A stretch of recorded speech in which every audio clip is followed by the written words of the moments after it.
Assalamualaikum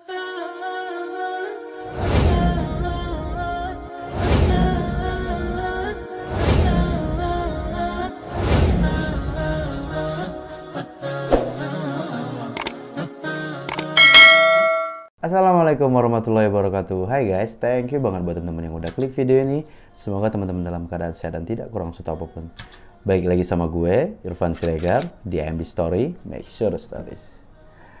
Oke guys, pada video kali ini gue mau ngebahas tentang prostitusi berkedok ibadah oleh kaum Syiah Rafidhah di Iran atau di berbagai negara ya di daerah Timur Tengah, tapi ini lebih terkhusus di Iran. Masih ada banyak orang yang mempertanyakan apakah benar di dalam ajaran agama Syiah nikah mut'ah dijadikan sebagai ibadah. Apakah benar di dalam ajaran agama Syiah perkawinan kontra itu disahkan dan dianggap sebagai ibadah dan dijanjikan surga untuk orang-orang yang melakukan nikah mut'ah itu sendiri. Dan ada teman gue yang tinggal di Medan, Van, gue sudah bertahun-tahun hidup rukun dengan orang-orang Syiah, tapi yang gue lihat gak ada yang namanya ibadah kawin kontrak itu sendiri. Dan gue ketawa dan ya gue senyum dan gue ketawa dan gue jawab ke teman gue itu, gue bilang ke doi, lu tahu nggak atau lu pernah denger nggak istilah takiyah? Dan dia jawab guys, dia secara ini dia nggak tahu. Ya gue jelasin dah tuh apa itu takiyah. Dan ini buat penonton gue, subscriber gue yang nggak tahu takiyah itu apa, ini akan gue jabarin sedikit tentang takiyah yang gue dapat dari almanhaj. Dari situs itu gue menemukan artikel yang sebenarnya gue udah tahu takiyah, tapi ini lebih pematangan aja tentang takiyah itu sendiri, dan kalian bisa baca artikelnya di almanhaj.com. Akidah takiyah termasuk akidah Syiah yang menyelisih Islam. Akidah ini menempati kedudukan yang tinggi dalam agama mereka. Menurut mereka, para nabi dan rasul pun diperintahkan untuk melakukan ini. Jadi, menurut mereka, menurut pemahaman Syiah, para nabi dan rasul pun melakukan takiyah ini atau melakukan dusta ini. Ntar gue lanjut lagi. Ulama Syiah telah menjelaskan definisi takiyah ini. Al-Mufid dalam Tashihul I'tiqad berkata, takiyah adalah merahasiakan al-haq atau keyakinan Syiah dan menutupi diri dalam meyakininya. Mereka berkamuflase di hadapan para penentang, jadi orang-orang di luar kaum mereka, atau orang-orang yang berseberangan dengan paham mereka, dan tidak mengusik mereka dengan apa saja yang akan menyebabkan bahaya bagi agama dan dunia. Ini untuk orang-orang Syiah ya guys. Dan menurut tokoh Syiah abad 12 Hijriah, Yusuf Al-Bahrani, maksudnya menampakkan kesamaan sikap dengan para penentang apa yang mereka yakini karena takut kepada mereka. Jadi mereka itu menampakkan sikap seolah-olah mereka itu sama ketika mereka melakukan suatu hal yang bertentangan menurut khalayak banyak, dan mereka itu melakukan kesamaan sikap padahal mereka itu berdusta guys. Dan Al-Humaini berkata, takiyah artinya seseorang mengatakan sesuatu yang bertentangan dengan realita atau melakukan sesuatu yang berseberangan dengan aturan syariah guna menyelamatkan nyawa, kehormatan, dan harta. Oke guys, dan melalui 3 definisi takiyah dari ulama besar Syiah yang gue sebutin tadi, jadi dapat kita simpulkan ya guys, bahwa yang pertama, makna takiyah adalah makna takiyah adalah seseorang menampakkan sesuatu yang berbeda dengan hatinya di hadapan orang lain. Jadi itu nggak sama dengan apa yang disampaikan ini dengan apa yang ada di dalam hatinya guys. Yang kedua, dipraktekkan di hadapan para penentang mereka sehingga seluruh kaum muslimin masuk dalam kategori ini. Jadi ya, untuk yang di luar mereka itu akan mempraktekkan takiyah ini sendiri. Yang ketiga, takiyah dilakukan dalam urusan yang berkaitan dengan praktek agama orang-orang yang berseberangan dengan mereka. Jadi takiyah ini dilakukan hanya untuk kepada orang-orang di luar Syiah. Jadi kalau mereka sama Syiah ya nggak akan melakukan takiyah ini karena mereka udah sama-sama tahu guys. Dan yang keempat, takiyah dilakukan karena rasa takut guys. Jadi mereka itu rasa takut. Kita tahu lah Syiah itu di bukan di banyak negara kecuali di Iran itu merupakan agama yang minoritas. Bahkan di Indonesia pun ditentang. Tapi ya lu tahu sendiri lah Menteri Agama Indonesia itu yang waduh kacau lah ini. Menteri Bapak Yakut. Jadi itulah 4 poin yang kita pecah lagi dari 3 definisi taqiyya oleh ulama besar Syiah itu. Jadi sedikit banyak gue akan informasikan tentang kesesatan Syiah melalui data dan video yang gue tahu. Karena kalau kita nanya ke orang Syiah langsung, at least mereka akan balik lagi ke melakukan taqiyya itu, guys.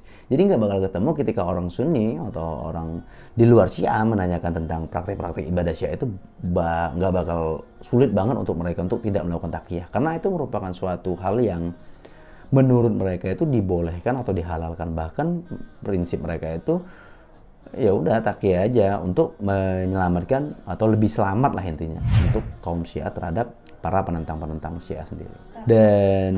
Dan insya Allah gue akan share terus bahaya Syiah ini dan akan gue tayangin di channel AMD Story. Makanya buat temen-temen yang belum subscribe, jangan lupa subscribe, like, comment, and share. Bagikan video-video AMD Story agar banyak dari saudara-saudara kita dan keluarga kita terjauh atau terbebaskan dari paham sesat menyesatkan seperti Syiah ini, guys. Oke, guys, tetapi bagaimanapun cara mereka menyembunyikan ini atau cara mereka melakukan taqiyya ini tentang nikah mut'ah tetap akan terlihat di publik.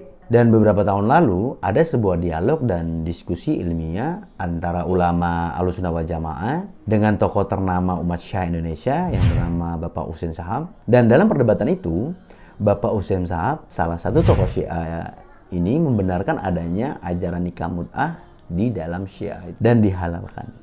Coba kalian simak video berikut. Sunnah berkata bahwa nikah mut'ah itu sudah dimansukh, dilarang oleh Nabi. Tetapi Syiah berkata nikah mut'ah tidak pernah dilarang oleh Nabi.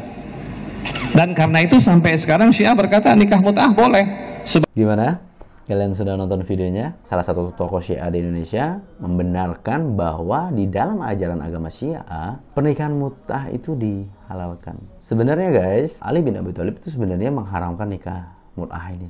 Salah satu pemuka agama dari golongan-golongan Syiah Rafidah yang menjelaskan ataupun tentang halalnya nikah mut'ah.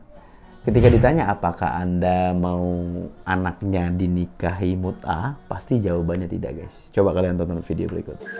Assalamualaikum. Min aina tattasilun? Min al-Mamlakah al-Arabiyyah al-Saudiyyah. Na'am, min ay madina? Min Madinah al-Qahira. إنك شرفتمونا ولكن اخفض صوت التلفاز. اخفض صوت التلفاز رجاءً. حياك الله يا شيخنا. بارك الله بك. اخفض صوت التلفاز رجاء. خفضته يا شيخ. تفضل إنك على الهواء. تفضل نستفيد من كلامك. حياك الله يا شيخ. أنا أريد أن أسني وأريد أن أتشيع. نعم. نعم. إنك عزمت أن تتشيع؟ عزمت أن أتشيع. ما هو السبب؟ يا شيخ بشرط يا شيخ أن تعطيني بنتك أفعل فيها اللي هو المتعة.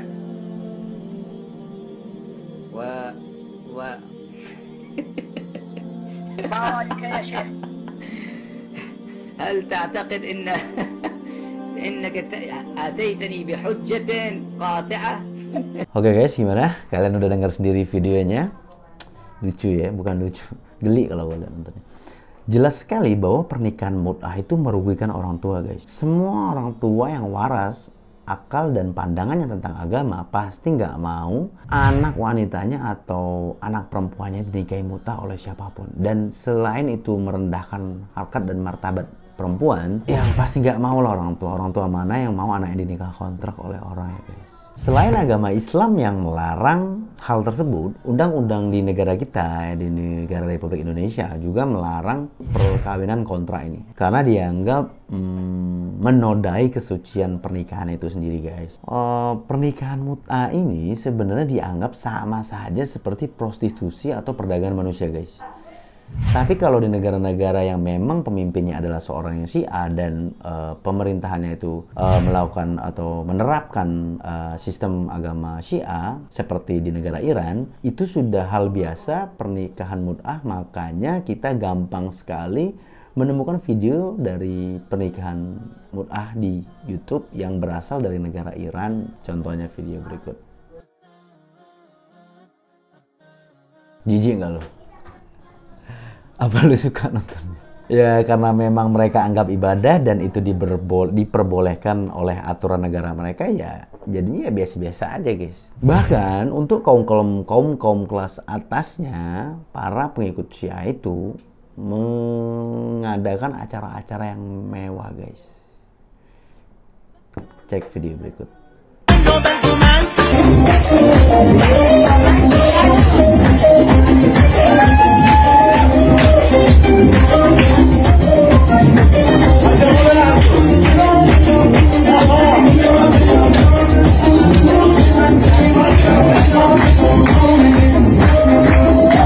Ngeri ya, mereka pakai cadar, mereka pakai hijab, tapi ya banyak lah di Indonesia juga banyak tuh pakai hijab, cuman ke mental-mentol badannya ya, banyak kan. Nah, itu sama tuh. Tapi bukan, nah itu mungkin karena ini aja apa namanya, belum mendapatkan hidayah yang lebih baik lagi. Sebenarnya di Indonesia itu juga banyak praktek prostitusi atau pelacuran seperti itu guys. Tetapi kita di Indonesia tidak menganggap bahwa itu adalah ibadah. Ya di Indonesia itu tidak menganggap itu ibadah. Ya kali dianggap ibadah. Dan lu kebayang nggak, di Indonesia yang nggak dianggap sebagai ibadah aja sudah banyak banget bisnis-bisnis seperti itu ya. Apalagi dianggap ibadah guys, kacau. Ya, di Indonesia itu udah itu nggak dianggap ibadah aja itu udah menjamur di mana-mana itu bisnis prostitusi itu. Bisa lebih parah lagi. Oke, semoga ke depan kita semua dilindungi Allah Subhanahu wa taala dari paham-paham sesat yang menyesatkan. Itu aja dari gue tentang prostitusi berkedok ibadah oleh pengikut Syiah. Semoga ini dapat mencerahkan dan semoga video ini bermanfaat. Sekali lagi buat teman-teman yang belum subscribe, jangan lupa subscribe. Nyalakan tombol loncengnya dan like, comment, and share. Bagikan video ini ke medsos kalian. Gue Irfan Siregar, IMB Story, make sure stories. Billahi taufiq wal hidayah. Wassalamualaikum warahmatullahi wabarakatuh.